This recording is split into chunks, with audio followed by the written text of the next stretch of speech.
Hello and welcome to our finale of our actual play of A Perfect Rock by Nick Gralewicz, and I am so excited to see where this story is going, because a quick recap of everything right now.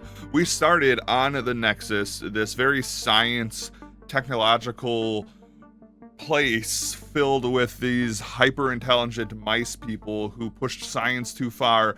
They had to leave because that planet was going through planetary collapse because they pushed things too far, and then they found themselves in a weird magical galaxy like the Aetheric Nebula, which was so out of their wheelhouse, and they found a cube planet, and then they found a turquoise planet that was filled with golden animals and golden forests, and now Norton, our scientist, well, he was a scientist at the start, is now like a wizard, and there's this divide on the Dark Helix, our ship, between those who want to embrace the magic and those who want to stay with their scientific ways that originated at the Nexus. And it's just, where is this gonna go? We have one more star system, one more planet to explore, and what is the conclusion gonna be? Is science going to win? Is magic going to win? And do these mice, does this mice species, do they split up among the stars? And I guess there's only one way to find all that out, and that is by playing. So we ended last episode by doing the ship aspect. So that is where we learned that there is now a division among the Dark Helix, among the survivors on the Dark Helix, some really embracing the magic that Norton brought upon the ship, while the others faction really kind of not happy with where things are going. It's been 6 years since they originally left the Nexus, so a lot of things have changed. We also ended that last episode as they were heading towards the cradle, this very strange place, and they were able to get to the cradle because Norton, well, he was stuck on the last planet, which I named the planets. The Forge, I went with the Nexus naming style, so last planet, 002, is now the Forge, because it is where Norton learned to forge and use the magic. And then the first planet we're calling the Pyre, because it is this place in which the Dark Helix was able to refuel and gain this energy source, and it was, we were using a pyrite rock for it, so the Pyre made sense to me. But anyway, on the Forge, Norton was able to find this star map, and he is currently following it to the cradle. So we're about to see what that means. So strap in, everyone. This is the finale of A Perfect Rock, and I am very, very excited and a little sad to see where this is going. So let's do it.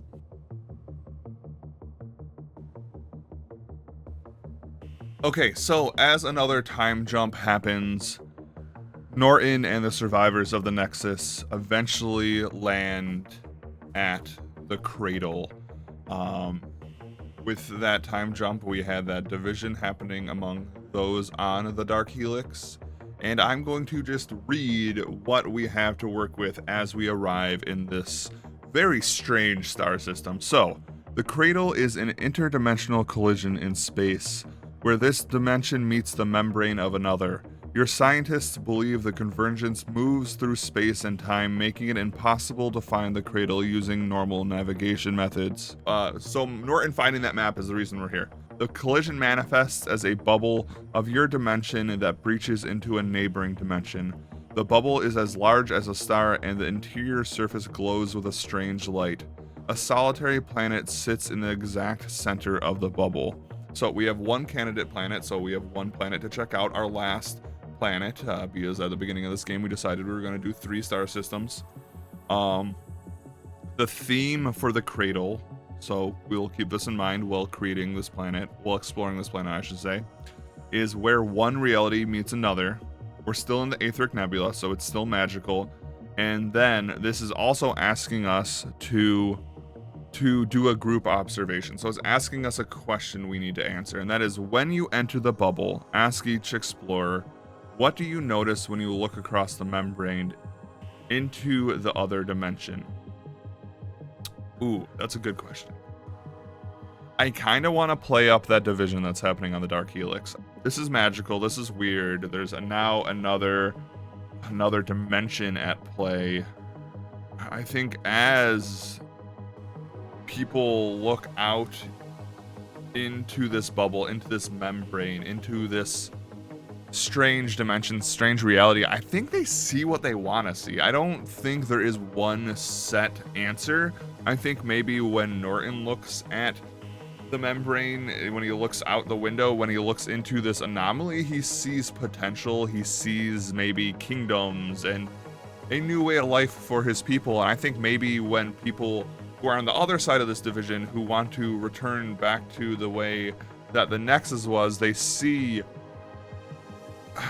maybe they see a way, they see destruction and despair as magic overcomes them, and they're scared of what the future has to come if they go here, and they want to find a way to return back to their past. And maybe they even see glimpses of the Nexus as they look into this other dimension. I think this other dimension is really bent by the will of whoever's looking at it. So people who are embracing the magic, positive about magic, see potential to change as a species, while others look at it and see the need to go back to their roots, go back to science, back to what makes sense. And I think that's going to help lead to the final decision on where people are going to call home after this. So with the group observation done, we now have to once again explore this last planet. So I'm going to do the same thing I did last episode. I'm going to roll a bunch of dice. I'm going to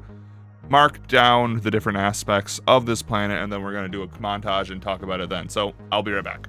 Actually, I take that back. I will not be right back. We gotta pick our rock real quick. I'm recording this video pretty early in the morning, so I am still waking up, but what a way to wake up. So let's go and find that rock. So once again, our rock collection, I'm going to roll a 20-sided die to see what we get. We rolled a 20.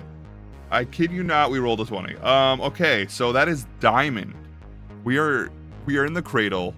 This is the finale of this journey. What a way to end this all than with a 20, which is diamond. We are using a diamond to reflect and to discover this planet.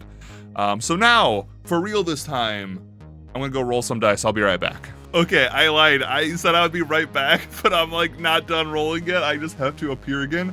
I have rolled four times in a row at this point. So the climate, the surface, the flora, and the fauna right now are all strange. Those are all 4s. So I don't know. This is what a perfect planet to end on. All right, I'll be right back again, or maybe not. Who knows at this point? It's the finale. All right, so I'm back for real this time. I want to go over what I rolled real quick, and then we'll do the montage. So starting at the top, sky, perfect. And then we got climate, surface, flora, fauna. This is where I rolled all those 4s. Strange, strange, strange, strange. And then the secret itself is a trade-off, so a blessing and a curse. So I think as the scene starts, we have the Dark Helix orbiting around this planet, which we're calling 003 right now until I can think of a better name once we explore it. The survivors of the Nexus are looking out the windows of the Dark Helix, and they just see this planet that doesn't really have any features to it. It is made out of like pure diamond. It's still spherical. There's still like things like mountains and stuff, but there's no texture to those mountains. There's no features. They're just peaks. There's valleys. And I think seeing this, there's a lot of despair on the ship. Despite the fact that they have been able to wield magic to help their ship go, I think maybe they're running low on fuel and energy at this point. Maybe enough to go visit another star system if they have to, but I mean, the first 2 planets, especially the first one, have not been the greatest choices. The second planet did have some places that they could live, but it was filled with gold and golden animals and golden plants, and it just maybe not what everyone was looking for. And now they're just looking at this blank canvas of a planet, and I think as they look down at this planet, they see a pod release from the Dark Helix as Norton and his ship goes down to observe what is going on this planet, and I think he lands. And I think he sets up base camp and on this featureless diamond-like planet. And the first week, nothing really happens. He doesn't really find anything of note. It's easy to fly in. The sky is perfect after all. But I think after staying there for a week, he begins to notice that around his base camp, the planet begins to change in a very small location. Like I said, just around his base camp. And all the things he wants out of a planet, all the things he needs out of a planet begins to appear. We see plants emerge from the surface of this diamond surface, and they gain the properties of plants. And Norton begins to observe that this planet is adapting to him. He's not adapting to it. The planet is adapting to him, and weeks go by, and this entire area around Norton begins to change into like a paradise, specifically for Norton. It is very much like his greenhouse. It is filled with greenery and all these different fruits and trees and plants, and it's wonderful. And I think at the end of the month, after observing this, writing down everything he sees, he invites others from the Nexus to come down. And I think this is where things get really strange, because I think there's this division on the Dark Helix. There are people who want this and people who don't want this. I think what happens is when the people who are opposed to magic and Norton appear on the planet, things on the planet begin to adapt to them, and we get these two conflicting ideologies like pushing back against each other, creating this unstableness on the planet itself. And maybe they make two different base camps, and there's a lot of debating going on. We have people wandering off. They each get their own little paradise, but then their paradises begin to clash into each other, causing just like this awfulness. And I think that is the trade-off on this planet, is that it will adapt to those who are on the planet. It will adapt to their willpower, what they desire, what they want, but it doesn't remain perfect when a bunch of people want a bunch of different things. The planet adapts in a way that is chaotic and maybe is not great for a civilization to live on, at least a civilization so divided right now, which I think leads to this event in which, after months of trying to live on this planet, months of different base camps, a bunch of different ideas popping up, I think there is a decision that has to be made, a decision on who gets to stay on this planet if they choose this planet as their home world. I think there's a lot of people who don't want to split up the species. Well, some do, and I think there is this large council, and while this council's happening, the terrain is warping to all these different desires and wills. And I think at the end, now this is really going to be like the finale of our journey. We started with Norton, this introvert who loved his plants, who was thrust into looking for this new world. And we never really figured out why Norton became the pilot for the Dark Helix. And I think maybe just someone saw his potential. Like how Norton sees the potential in all living things, in all plants. Maybe there was something about Norton in which the creators of the Dark Helix just saw that, like, at the end of the day, that he would make a choice. He would make the choice that would be a caring choice. And I think as this council's going on, the planet is destroying itself. I think Norton decides that he is going to leave. There's enough fuel to get to the next star system, whatever that star system looks like. He does believe that the people of the Nexus will figure it out. I mean, they destroyed their last planet, and now this planet adapts to them. But he sees their potential. He sees the potential in all things. And he also knows that if he stays there, and those who believe in this magic stay there, it's only going to destroy this planet quicker. And I think he believes and trusts in his fellow mice, his fellow mouse people. Is that trust deserved? Are they going to destroy this planet because it adapts to them? Who knows? It's a weird, strange planet, but he knows that if he stays and if those who kind of follow him stay, that the planet's going to be destroyed quicker, and that the people who now live on this planet, they have to figure it out, and he thinks they will. So I think after this council ends, Norton and the rest of the people who are following magic now get back onto the Dark Helix. Species splinters. The scientist group stays on this planet, which I think feels like a little bittersweet. You know, it feels like, okay, well, they might just destroy the planet again, but I think the reason Norton was picked is because he saw potential, and he could see the potential of his people changing, and he knew that he didn't want to be the reason for their destruction. They would have to make that choice. So he gets back on the ship with those who want to follow him. This planet begins to balance out again once he leaves. We need to come up with a name for this planet. I think I also want to note here that it feels like I'm painting this other faction as like maybe evil, or like, I don't know, like not the right choice, but I think it's a faction of people who are afraid of all this change. It's this is a group of people that in 6 years learned that magic could happen, and it's unknown. It's the unknown that they can wield, and that's terrifying. And I think there are people in this faction who aren't like, we have to stop progress, but are like, no, we can fix things. We made a ship that can fly through the stars. Like, if we get a second chance, we can fix things. And I think that really also helps Norton's choice to go back up and leave with those who want to leave with him. Like I said, it's potential. Norton believes in their potential. Norton believes that they can change just like he has. I honestly can't think of a good name for this planet. I was thinking like maybe the heart, but it's not the heart. It's not like the heart of this species anymore. It's the species is splitting up. The people of the Nexus are moving on.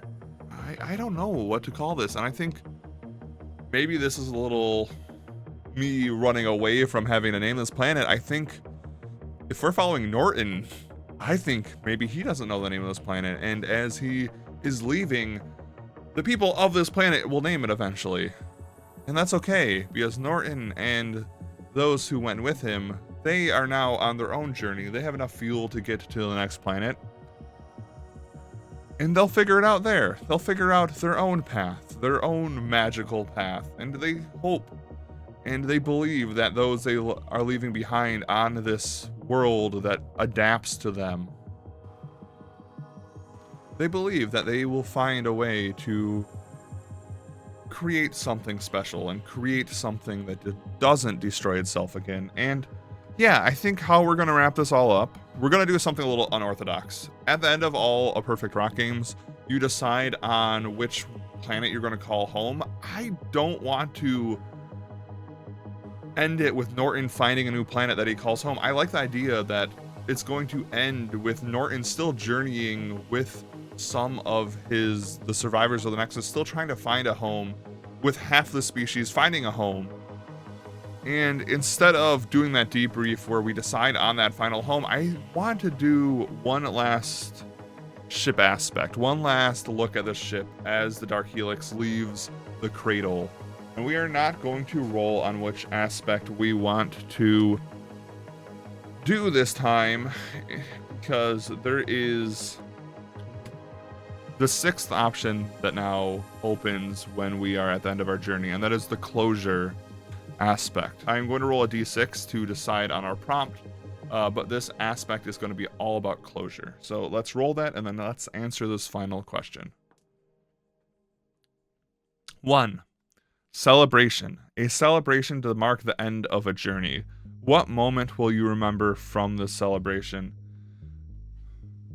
Interesting. So, despite this very, very almost sad event, but also an event that does have maybe sadness isn't the right word. There's a lot of emotions attached to half the species staying and the rest moving on.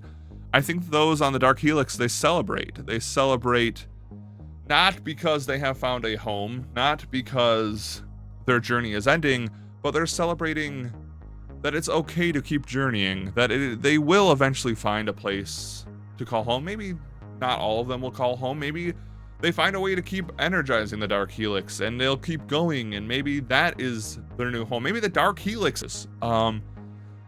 I think this celebration happens. I mean, the ship is way more empty now. There's a lot more room. It's very magical, you know.